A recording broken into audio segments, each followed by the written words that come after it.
All right, we have talked about series starters. It is time to talk about series continuation and standalone plans for 2025.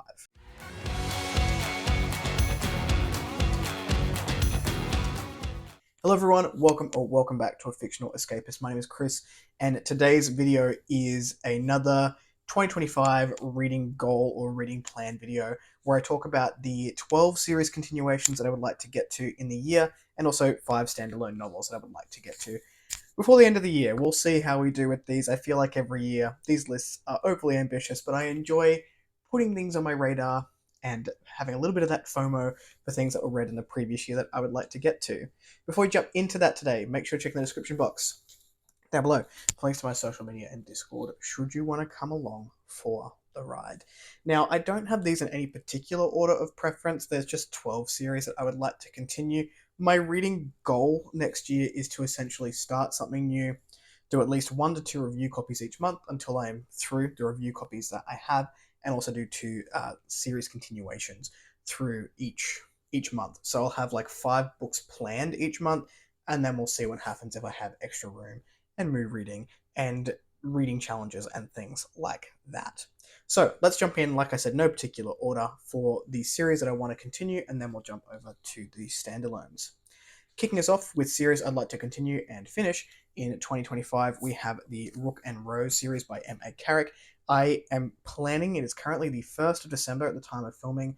I'm planning on English reading The Lies Not in December, which means I will have 1 to go, which I'm hoping to finish off in January. This is Labyrinth's Heart, and I think my favorite cover, because I like purple, and this is really neat. Series has been an absolute winner for me so far. Looking forward to book 2 and hopefully finishing that one out in January, so nice and early to kick that one off in 2025. The next series I would like to continue in 2025 is Hybrid Helix by J.C.M. Byrne. I'm holding off a little bit because I know the author is working on some rewrites for book 2 right now, and once that's done, I will very likely jump in pretty much straight away to Hybrid Helix book number 2, which I'll put the current cover on the screen here. So very much looking forward to diving back into Rohan and his story, hoping to see we get some more Ursons because they were really cool in the first book, and then continuing on hopefully with the subsequent sequels in the coming year.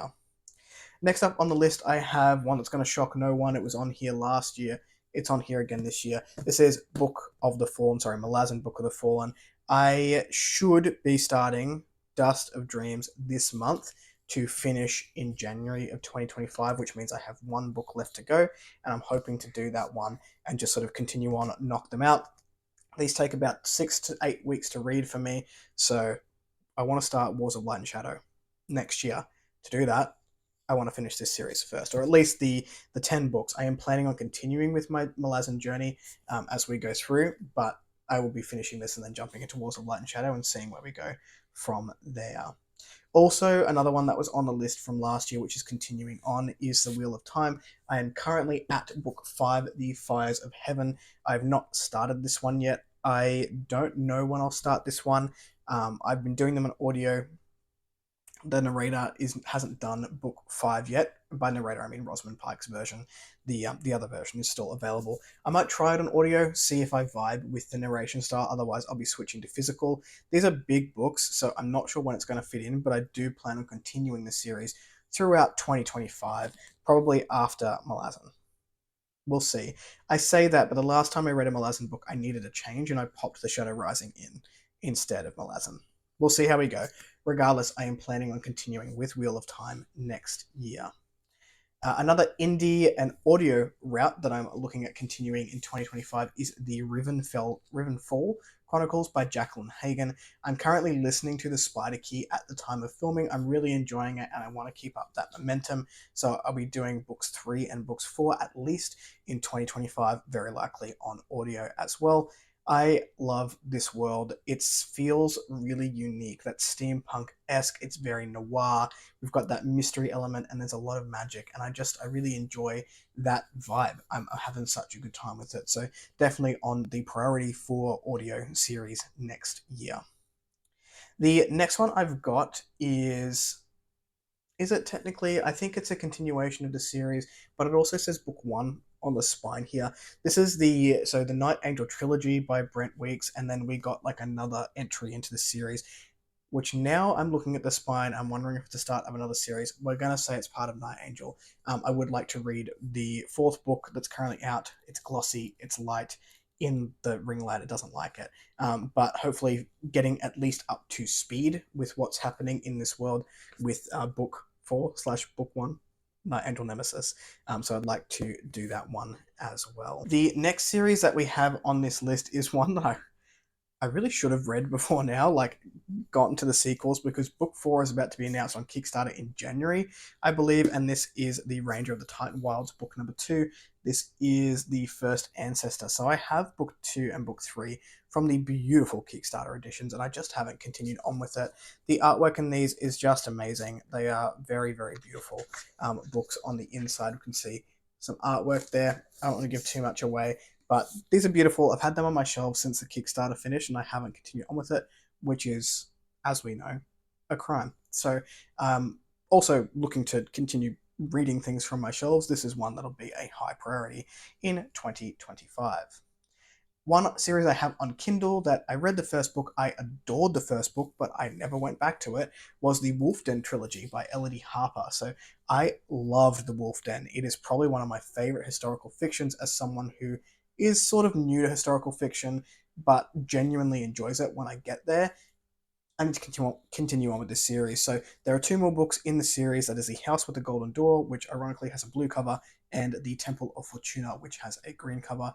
I'm hoping to read both of those in 2025. Next up, we have the Indian Lake Trilogy by Stephen Graham Jones. I've read book 1 and book 2. I've just got book 3 to go. This will be an audio for me. I really enjoyed the audio for book 2. So I'll probably get this one done on audio fairly early in the year. It's probably one I will knock off in either January or February as my audio pick. So that one shouldn't be too hard to fit into the series plans and reads. Next up, we have Skyward. I don't actually know if that is the series name by Brandon Sanderson.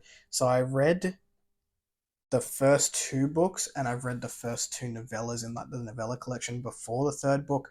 I would like to listen to the 3rd novella and then continue on with the series next year. I really, really enjoyed my time with this YA sci-fi series, and I need to pick it back up. So I will be doing very likely the 3rd novella early next year, and then continuing on from there. The next one I have here is Gunmetal Gods. So I've now read Gunmetal Gods twice, and I haven't continued on with the series.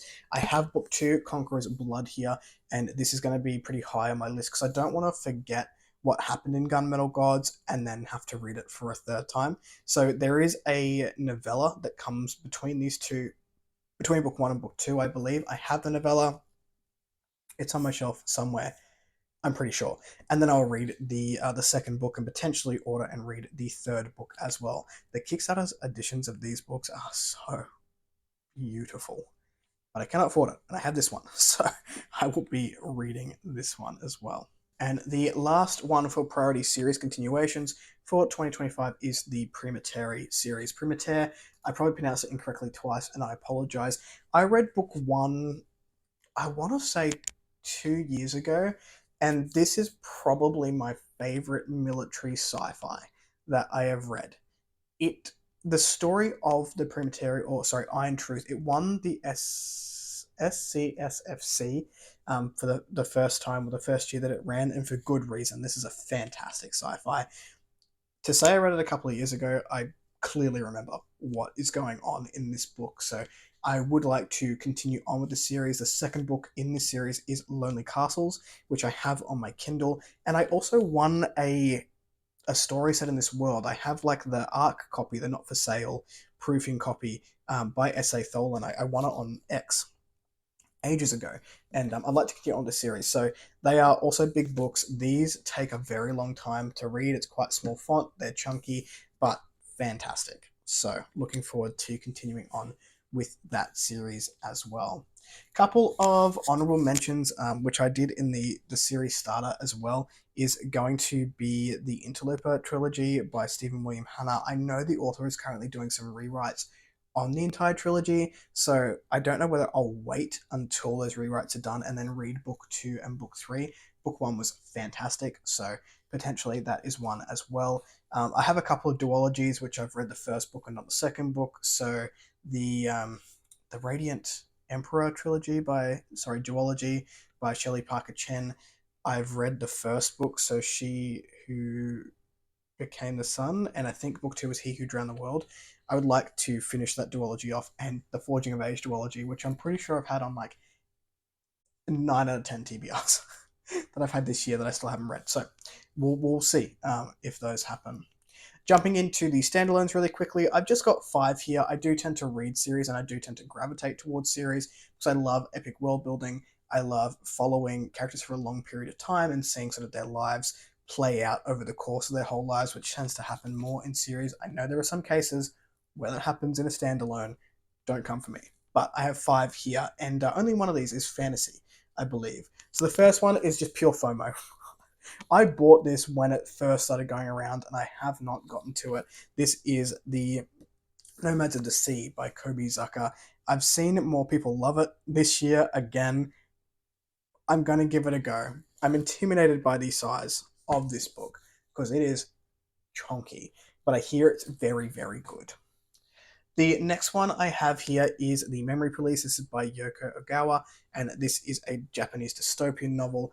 I'm very, very curious about this author. This is the first book that I have by the author, so I'm looking forward to getting to it in January. This is one that Ryan and I will hopefully be reading together. I then have a non-fiction with The Wager by David Green. This is the author of Killers of the Flower Moon, which I haven't read.